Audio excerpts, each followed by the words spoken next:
Rajat janë mbiemri më i lakuar në zonën e Fushkrujës dhe kjo për shkak të problemeve që kanë patur me ligjin.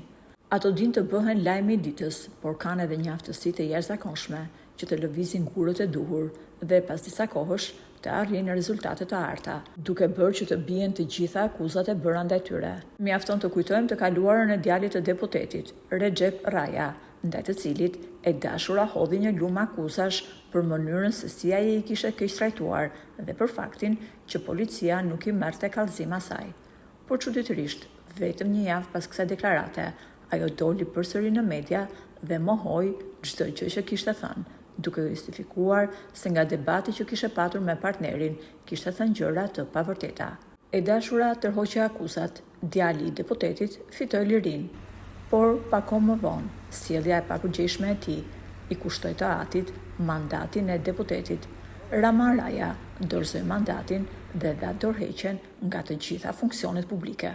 Por problemet me Rajat duket se nuk kanë fund. Sot Spaku ka arrestuar 10 persona, midis të cilëve edhe djalin e ish-deputetit Recep Rajën.